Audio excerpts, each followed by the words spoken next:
Today we're going to talk about the method of undetermined coefficients, which we had talked about before, but we'll just go into a little more detail. Let's see, who wants to start? Okay, so just to recap, for non-homogeneous equations, we saw from the structure of the solutions that we can break this down into two steps. So the first step is, let's say, finding a general solution to the homogeneous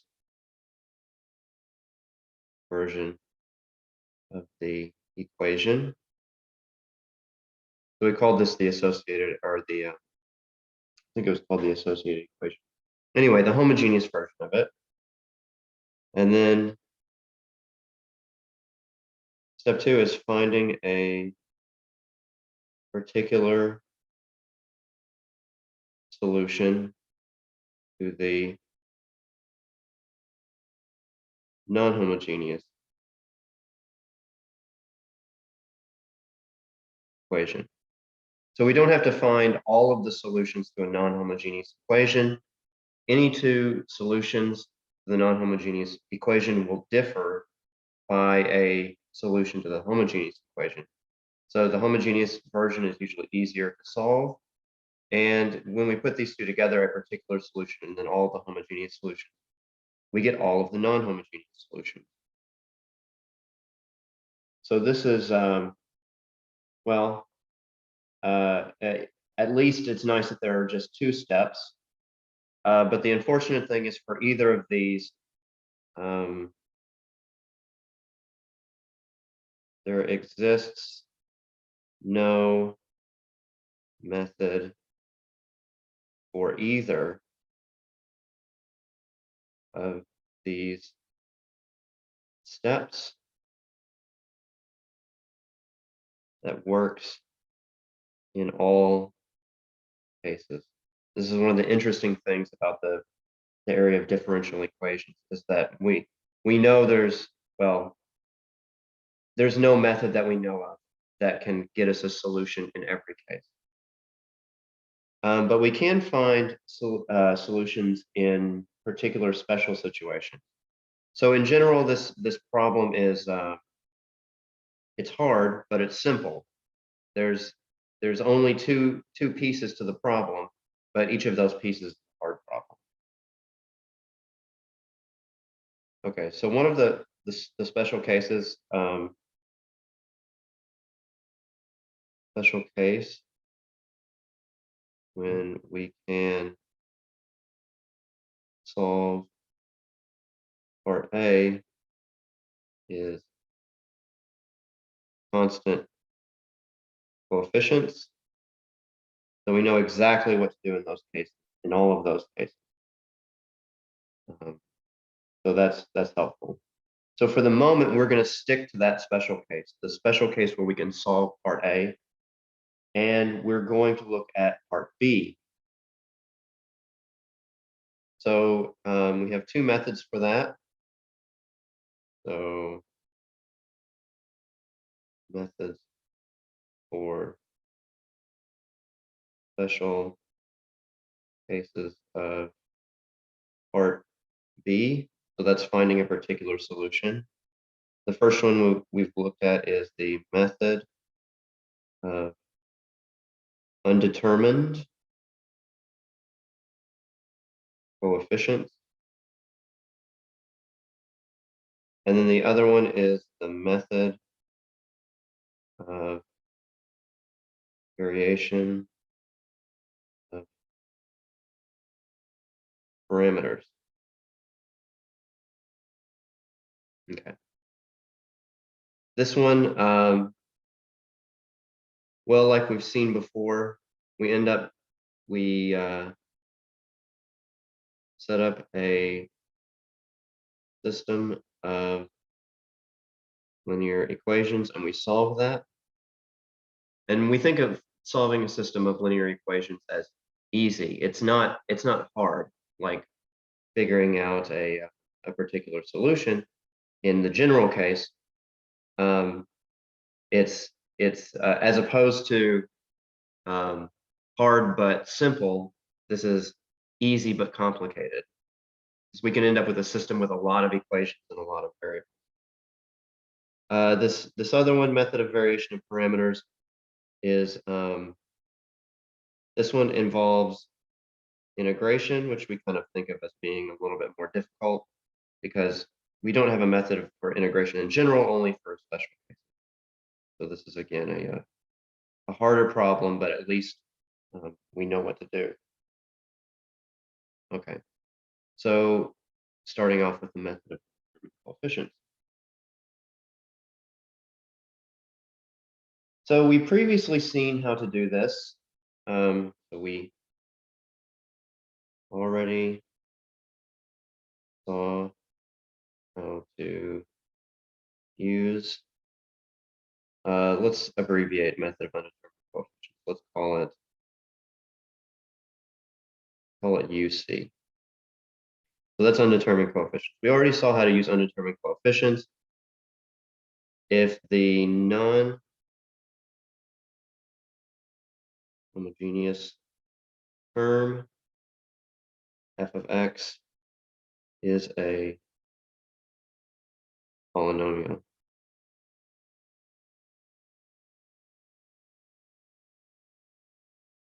Okay, so what did that involve? That involved getting we get a general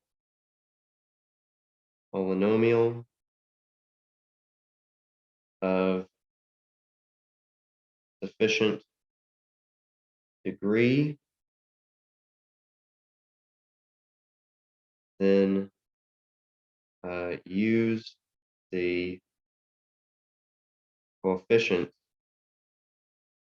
to set up the linear system. And then we use our favorite method of solving linear systems. So we've seen examples of that before, but here's another example that illustrates a few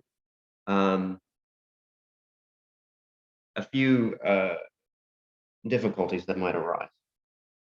So let's say we have y double prime plus 3y prime is equal to x cubed plus x plus 1.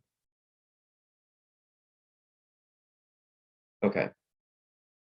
So in this case, we might be tempted to say yp is equal to ax cubed plus bx squared plus cx plus d. And then we plug this into our equation. You know, we take derivatives, we collect like terms, we set up our linear system and we try to solve it. But the first thing we would notice when we tried to do that was that yp prime and yp will both have degree less than 3. And that's all we have in this equation. We have no y. We only have y double prime and y prime. So we won't be able to solve the system of equations in order to get a cubic polynomial. So we're going to have to go 1 degree higher. The lowest order derivative that we have is first order. We don't have a sort of 0th order derivative. And so we're going to have to go 1 order higher, or 1 degree higher, because our lowest order is going to take us down 1 degree lower.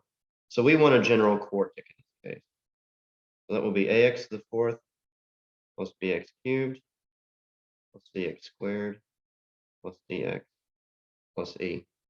And so that's the first thing to illustrate in this example, is that whenever we pick our polynomial, we have to make sure that the degrees of the terms on the left-hand side will work out to be something that's at least the same degree as the thing on the right-hand side.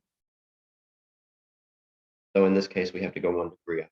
If our lowest order derivative was the second derivative, then we would have to go 2 degrees up, and so on.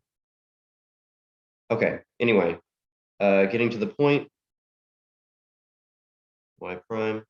Well, really, that's the point. We've seen how to solve these before, but we'll go through another one.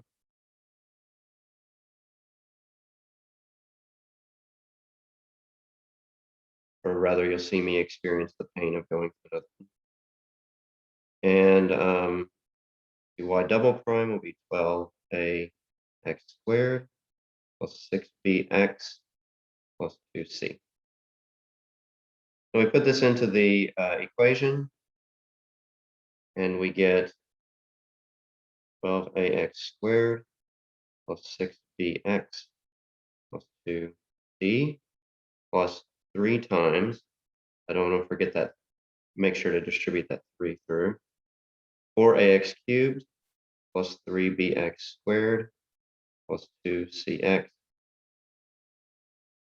plus d. And I'll go ahead and figure out what this is equal to. So I'm going to have, I'll use my highlighter to remember the terms.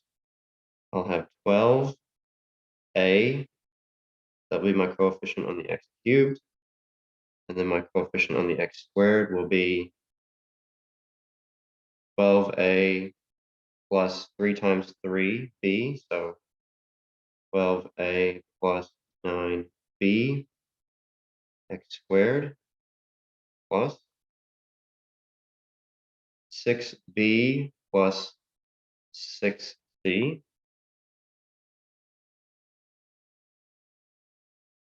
x, and then finally 2c plus 3c. And this is equal to x cubed plus x plus 1. Okay, now the system of linear equations that we get from this be 12a equals 1. Of course, from this we get a is equal to 1/12. 12a plus 9b is equal to 0. In other words, 1 plus 9b is equal to 0. We get b is equal to negative 1/9. Okay.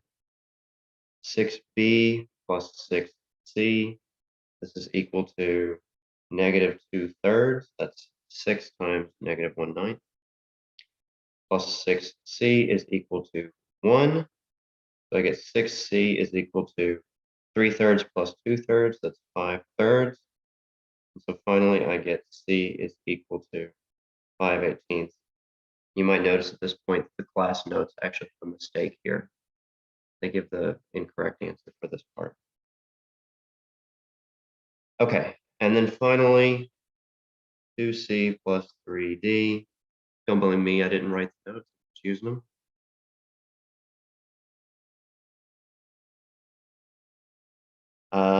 Okay. Let me double check and make sure I don't mess this up. So 2c is 2 times 5/18. That's just 5/9 plus 3d is equal to 1. So 3d is equal to 9/9 minus 5/9. That's 4/9. And so finally we get d equal to 4/27.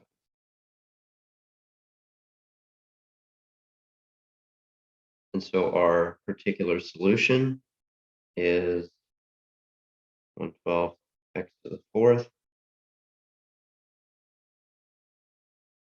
Try that again. 1/12 x to the 4th minus 1/9 x cubed. Just gathering all the pieces of information together now. Plus 4/27 x.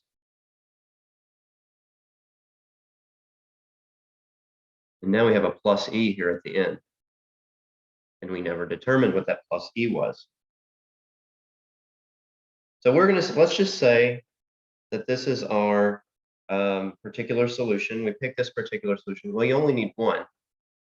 But actually, any of these, any yp plus e will also be a particular solution. And this is interesting to think about because maybe we kind of expect this, because if we look back at our differential equation, we see that y only appears as some derivative, first order derivative or second order derivative. And so we might expect that if there's a constant in the particular solution, that just gets derivatived away. And so it doesn't end up actually mattering. So we might expect that any of these particular solutions, that we can add another constant to it and get another particular solution, and it won't make a difference. And that is true. However, when we pick our particular solution, we kind of lose all those other particular solutions. And we have to hope that we regain them when we add the homogeneous solutions in. So the difference between any two particular solutions must be a homogeneous solution. So we gotta we have to hope that there's some undetermined coefficient by itself, the general homogeneous solution. So we'll look for something that's in the form, we're hoping for something in the form C1 times something plus C2 just by itself, right? Okay. So I'm saying we're hoping for because we don't look for solutions in that particular form. We get the characteristic polynomial, and then we get the roots of that, and we plug that into e to the root times x, and that gives us our general solution. So let's do that. Our equation was y double prime plus 3y prime.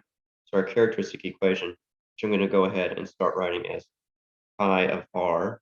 This is chi for characteristic. R squared plus 3r, which is of course r times r plus 3.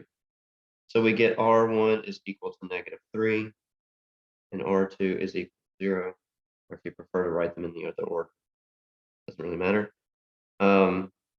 So what we get for our particular solution is, in fact, C1 times e to the -3x. Let's say particular, I mean general, or general homogeneous solution. And then plus C2 times e to the 0x. And I'm going to sneeze. Nope, it's gone. Okay. Oh, that's a terrible feeling. Okay. But of course, this ends up being C1 e to the -3x plus C2, which is what we were really hoping to see. And finally, putting this all together, we get, well, what was our y? It was this whole thing. I don't want to write that again. What's this? Okay, no, I shouldn't be lazy. 1/12 x to the 4th minus 1/9 x cubed plus 5/18 x squared plus 4/27 x plus C1 e to the -3x plus C2. There's plenty of other times that I could be lazy. Now I will choose not to be. Okay, so we got our general solution. Now here's an interesting thing, or at least when I was looking at this, I thought it was interesting. Our original homogeneous equation, at this point we're technically done with this problem, but I guess there's some more insights to glean from it. When we started with this equation, this is actually an equation that we can solve using integrating factors. So for example, we could write this, we could multiply through by e to the 3x, and we would get e to the 3x y double prime plus e to the 3x 3, let's write it like this, e to the 3e to the 3x y prime which is of course equal to e to the 3x y prime prime, right? Just rewriting it the same way that we did using the product rule like before, equals x cubed plus x plus 1.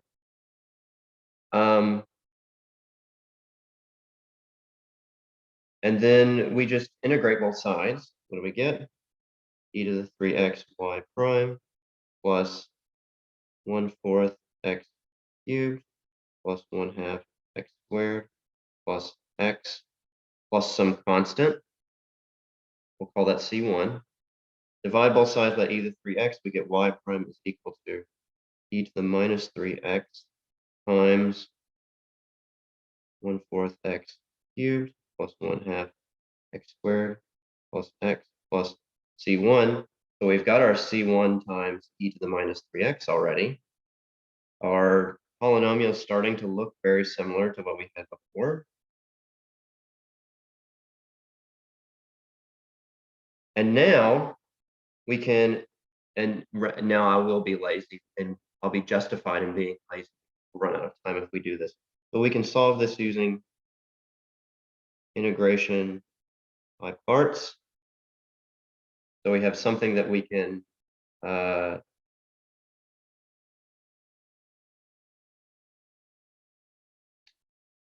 let's see, how should I think about this? We can integrate this thing or we can take the derivative of that thing and then integrate this thing. Oh no, other direction. We will take the derivative of this thing, integrate. Eventually we'll get to a point where we stop, right? Because we'll be taking the derivative of the polynomial over and over. So it'll go through many steps.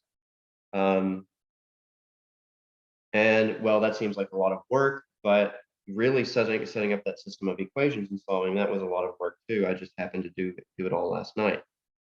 So that's interesting, but what we see again is that at the end of this, because we'll have a final integration, just a regular integration, again, we'll end up with this constant of integration.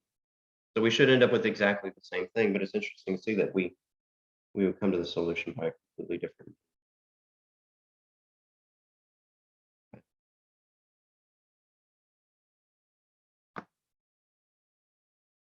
Is that all that I wanted to say about this?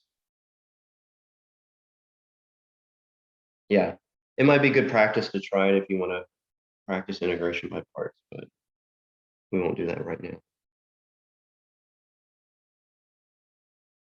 Okay, now method of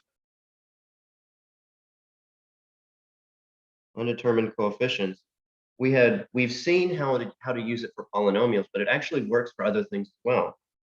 So a method of undetermined coefficients will work for non-homogeneous terms which are products of polynomials, exponentials, sines, and cosines. And linear combinations thereof. So we can take polynomials and multiply them by exponentials, and then we can take a sine times a cosine, and then we can multiply those by constants and add them all together.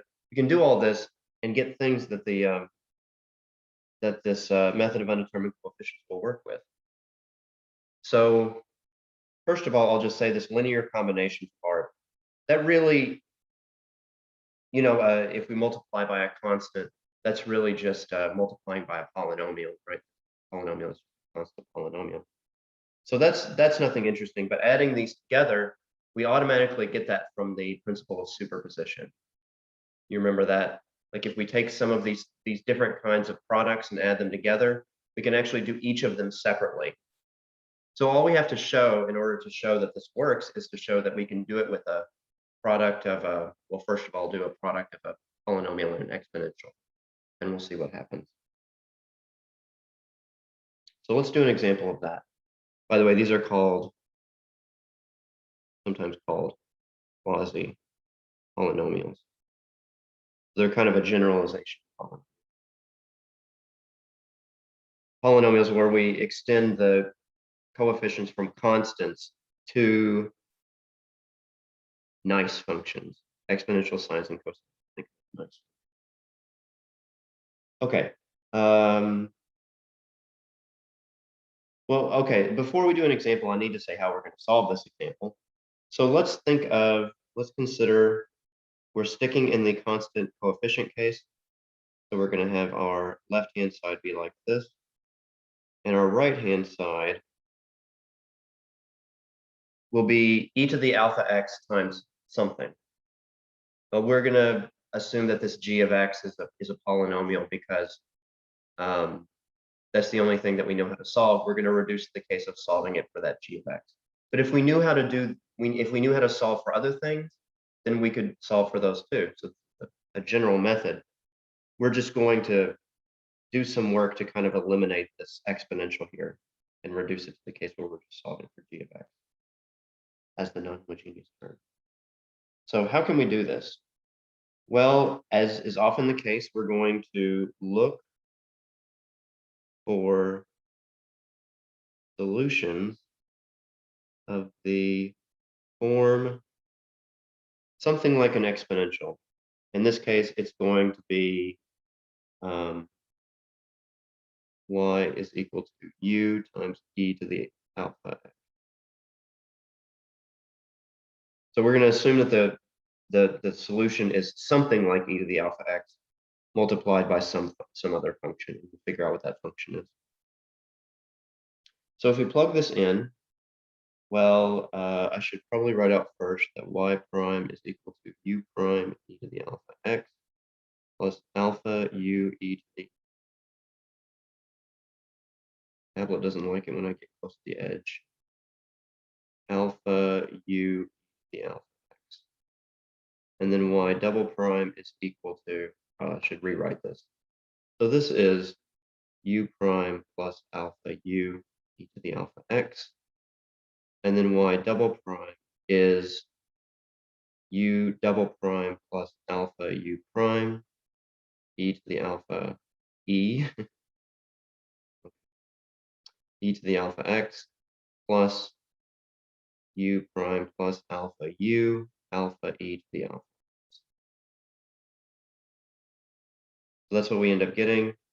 And well, we can also simplify this one a little bit. U double prime plus alpha plus 1 prime plus alpha u the alpha x. So maybe it helps to clean it up a little bit. Anyway, let's put it over into this equation over here. So we get a times u double prime plus alpha plus 1 u prime plus alpha u e to the alpha x plus b times u prime plus alpha u e to the alpha x plus c u e to the alpha x. And this is all equal to e to the alpha x, g of x. So now I can divide both sides by e to the alpha x. E to the alpha x is never 0, so that's a valid thing to do. I will never be dividing by 0. And then I'm going to collect like terms. So what I'm going to get is, for u double prime, it's just going to be a times u double prime plus, what will I get for u prime? I'll get b plus a alpha.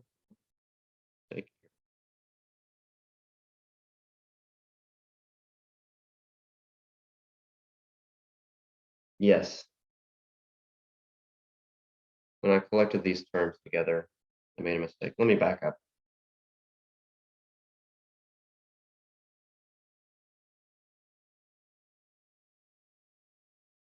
This is what happens when I don't pay attention to my notes. Okay, so this, I didn't distribute this alpha through. So what I'm going to get is, this is alpha u prime plus alpha u prime. So 2 alpha u prime plus alpha squared u e to the alpha x. Okay, that's a little bit better. So now when I plug this in, I should get a times u double prime plus 2 alpha u prime plus alpha squared u e to the alpha x plus b times u prime plus alpha u e to the alpha x plus cu e to the alpha x is equal to e to the alpha x g of x. Okay, again, I'm going to cancel out the e to the alpha x's and collect like terms. So I'll have a u double prime plus 2 alpha plus b u prime plus alpha squared plus b alpha plus c u equals g of x.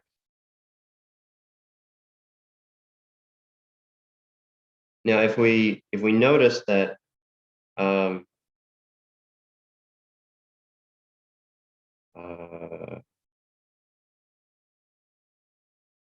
sorry, I forgot to distribute some terms again. 2a alpha and a alpha squared. There we go. Because otherwise, this wouldn't be true. So the characteristic polynomial of this phi of r is equal to ar squared plus br plus c. And the derivative of pi, the characteristic polynomial, is 2ar plus b. So what we'll notice is that we actually end up getting, for over here, au double prime plus pi prime of alpha plus a u prime plus pi of alpha u is equal to g of x. And so what we get is that this, and this end up being constants. And so we have constant coefficients, and we have what we're assuming is a non-homogeneous term that we know how to solve for using, for example, method of undetermined coefficients. Previous iterations of methods of undetermined coefficients. And so this is something that we know how to solve. So what we get is that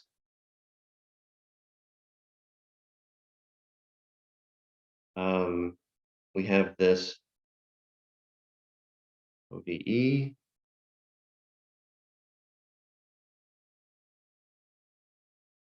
say this is a linear non-homogeneous ODE in U. And what we've done is we've taken this previous non-homogeneous ODE that we didn't know how to solve and reduced it into a different non-homogeneous ODE that we do know how to solve, hopefully. And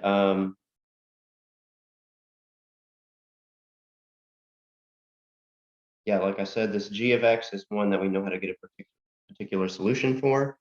And so what we do is now we can solve for u to get a particular solution yp, and then we continue just as before. So we get the general homogeneous solution and put it together with this yp. Right, this yp should be equal to u e to the alpha, where we've just solved for u.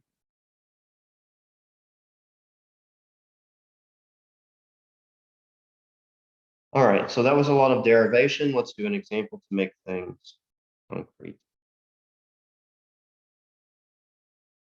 And this example will be y double prime plus 3y prime minus y equal to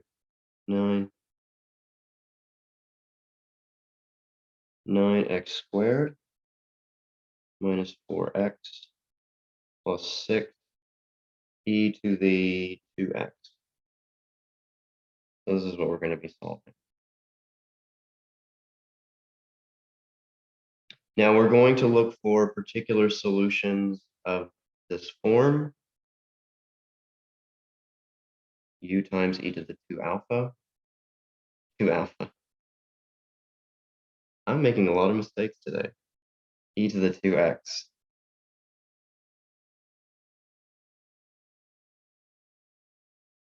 Okay, so to use this method that we've been using before, we'll get the characteristic equation, which in this case is r squared plus 3r minus 1. And then its derivative is 2r plus 3. And so the ODE that we get for u is u double prime plus 2 alpha plus 3 u prime plus alpha squared plus 3 alpha minus 1 u. And the right-hand side, I'll go ahead and write that out.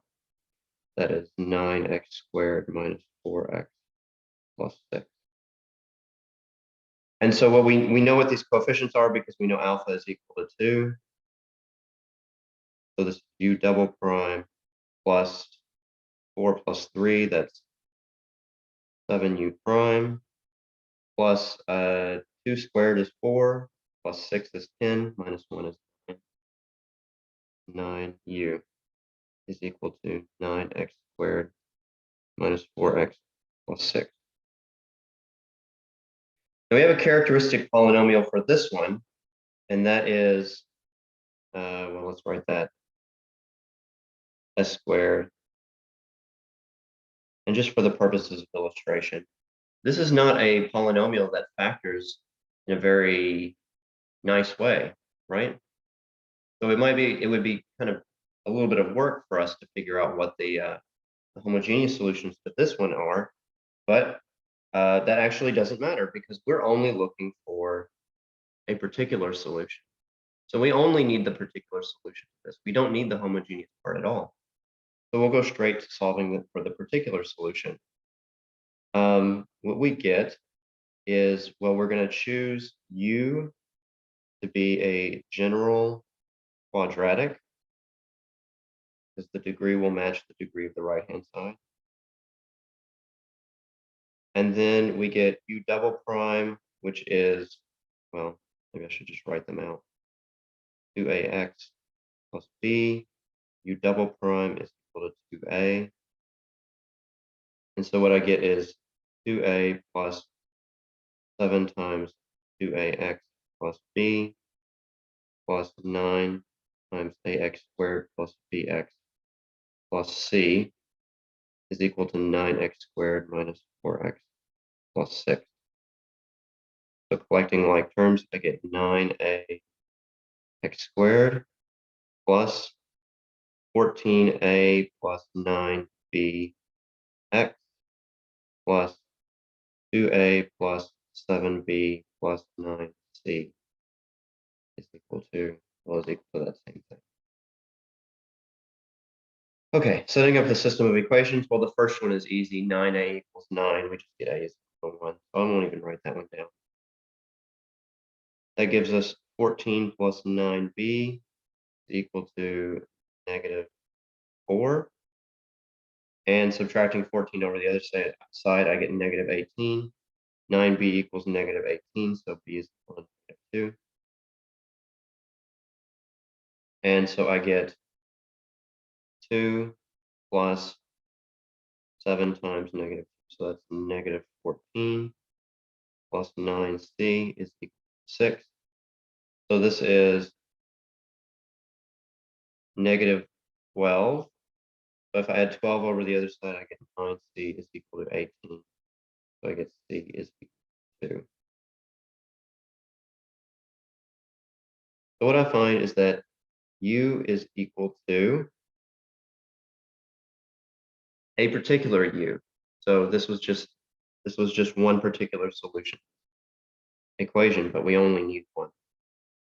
U is equal to x squared minus 2x plus 2. And so our particular homogeneous solution is x squared minus 2x plus 2 times e to the 2x.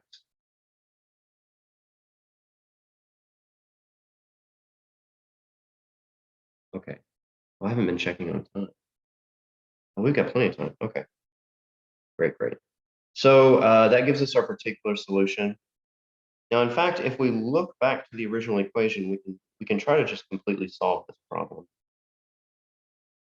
So the original equation, which I've scrolled off the screen, so I'll write it again, is y double prime plus 3y prime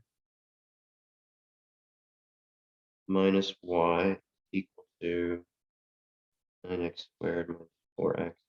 This part actually doesn't matter. We've got our particular solution. We don't care about the right hand side. We're just trying to find the homogeneous solution, which depends completely on the left hand side. So our characteristic polynomial, which I'll write again, was r squared plus 3r minus 1. And this is also not one that factors the very easy way, right?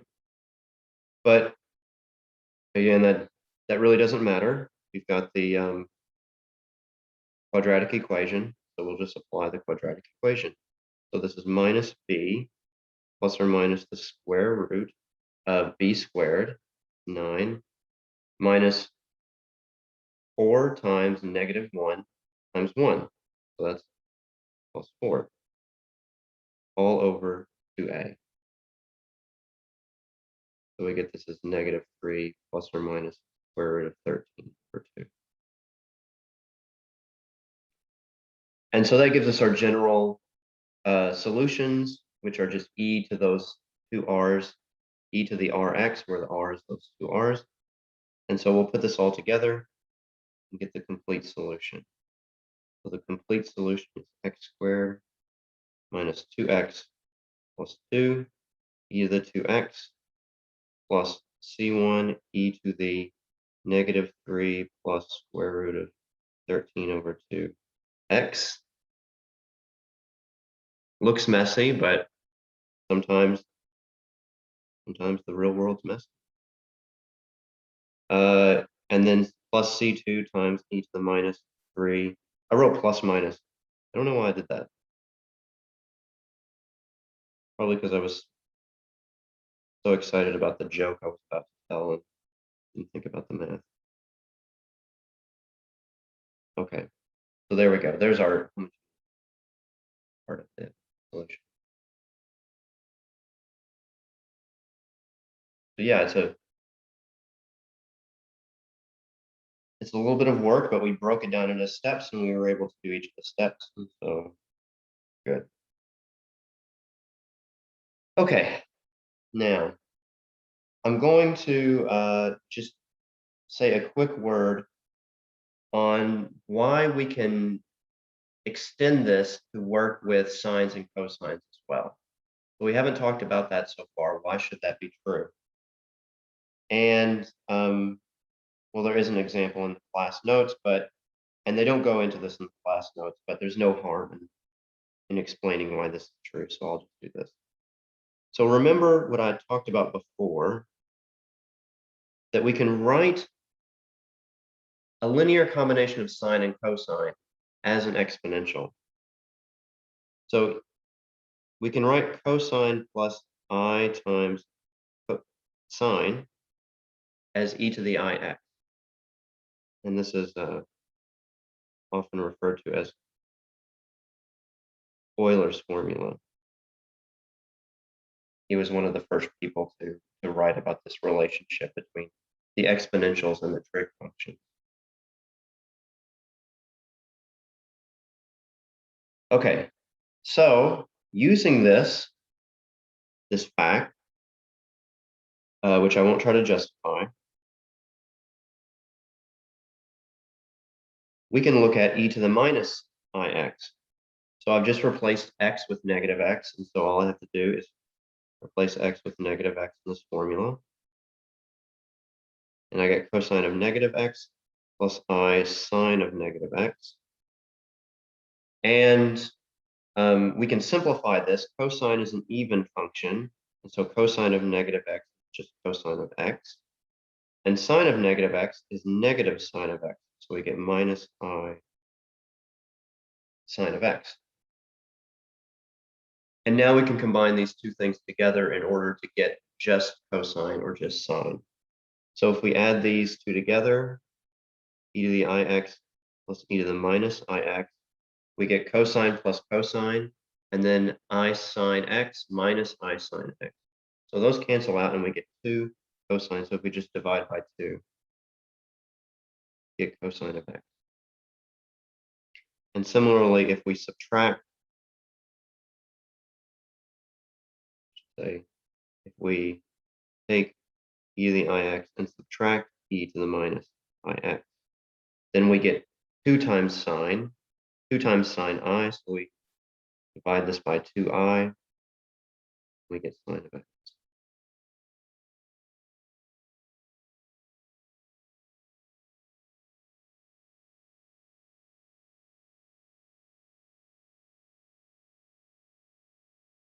So using complex numbers,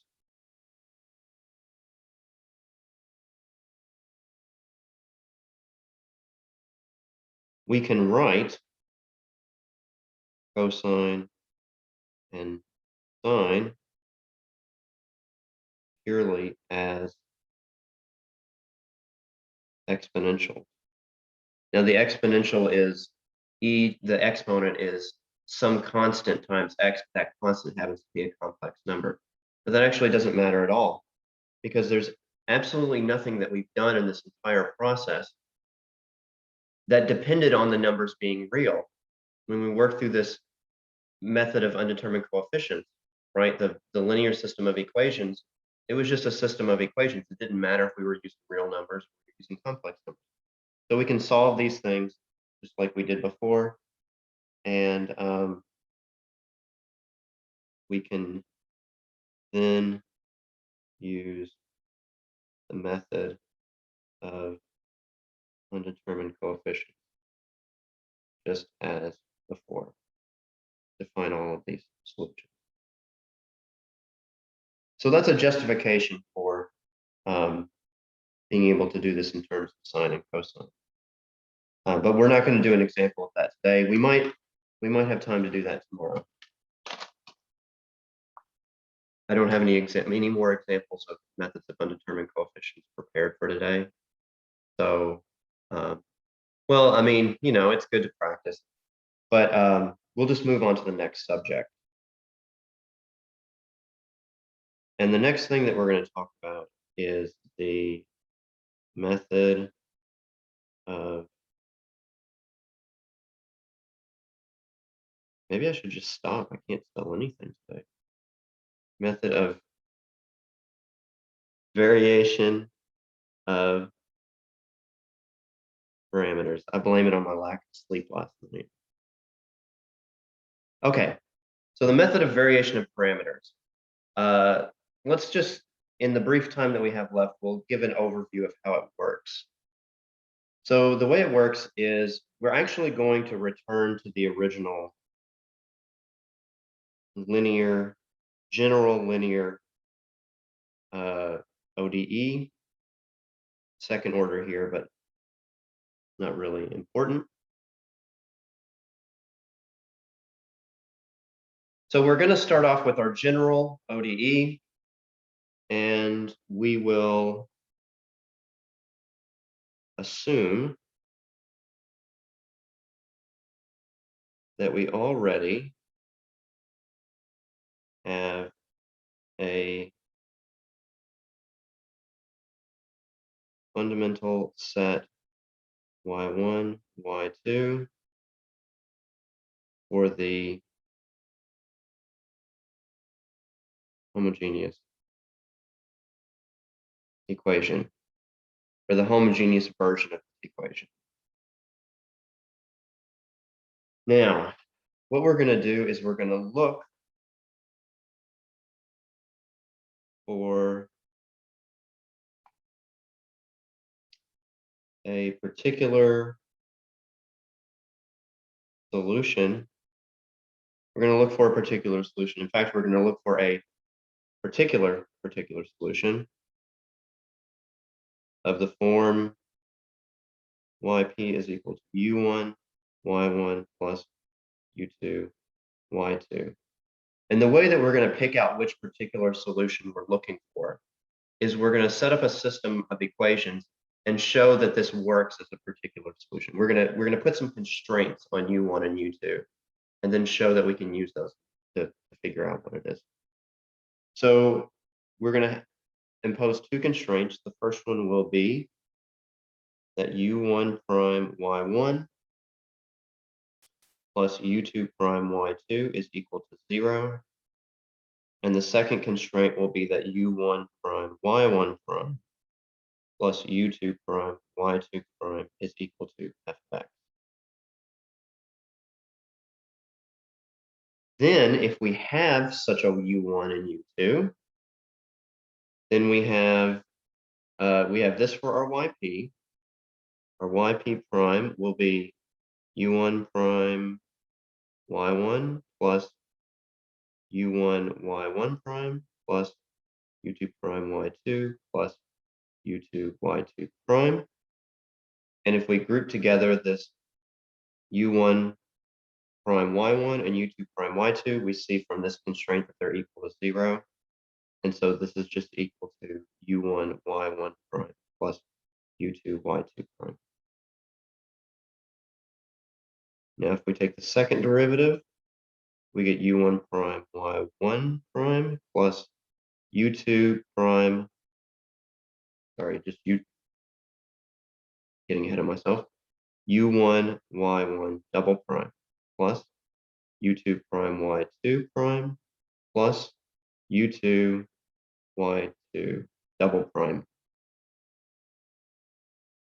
And if we put all this together, what we get is, well, first of all, we have this plus this, which satisfies one of our constraints. So we can write this as f of x plus u1 y1 double prime plus u2 y2 double prime. Now, if we put all this together, we get y double prime plus p of x y prime plus q of x y is equal to, and then we want yp. So we're plugging yp into this. We get yp double prime, which is f of x plus u1 y1 double prime plus u2 y2 double prime plus p of x times u1 y1 prime plus u2 y2 prime plus q of x u1 y1 plus u2 y2. And this is equal to f of x plus, factor out all of the things that have a u1 in them. y1 double prime plus p of x y1 prime plus q of x y1 plus u2 y2 double prime plus p of x y2 prime plus q of x y2. Now, we know that y1 is the solution to the homogeneous equation, so that is 0. Similarly for y2, we know this is 0. So those two are 0, and what we end up with just f of x. Okay, we've still got 5 minutes. I'm going through material quickly today. We should have some examples. We should do some examples tomorrow. Okay, so if we can find a u1 and u2, let's rewrite this. u1 y1, or sorry, u1 prime y1 plus u2 prime y2 is equal to 0. And u1 prime y1 prime plus u2 prime y2 prime is equal to f of x. If we can find a u1 and u2 that satisfies the system of equations, then we know that u1 and u2 will give us a particular solution. right? We combine them to get a particular solution. Now, how can we find such a U1 and U2? Well, we could take this system of equations and we could write it in matrix vector form, and it might be a little more illuminating. So we'll think of y1 and y2 and y1 prime and y2 prime as the coefficients. And our variables, the things that we're trying to figure out, are u1 prime and u2 prime. And this is equal to 0 on the top and f of x on the bottom. This is our matrix vector. Now this has a solution if and only if. So this has a solution exactly when the determinant of y1, y2, y1 prime, y2 prime is not equal to 0.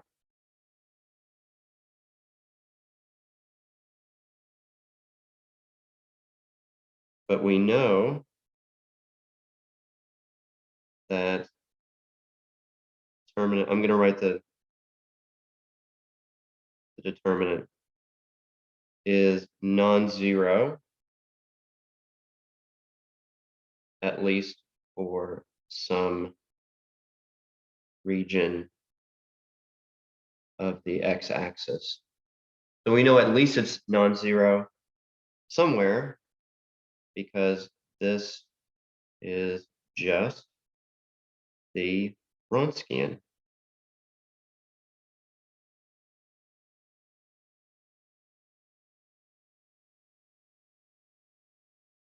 Which is non-zero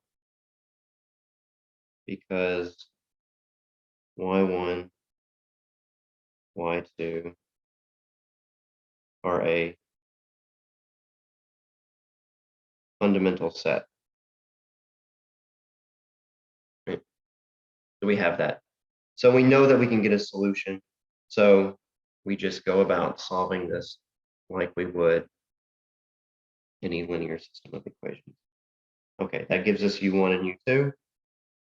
So we get u1, u2. We get a particular solution, u1, y1 plus u2, y2. And so we get a general solution, u1, y1 plus u2, y2 plus c1, y1 plus c2, y2. We have our particular solution, and then we have the general solution. So we started off, we had to be able to get to the point, maybe just quickly summarize. We had to get y1 and y2 solutions for homogeneous equation.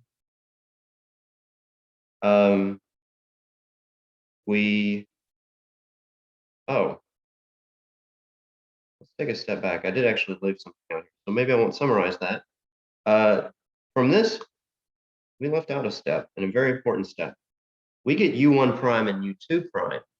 We don't get u1 and u2. We have to integrate at this point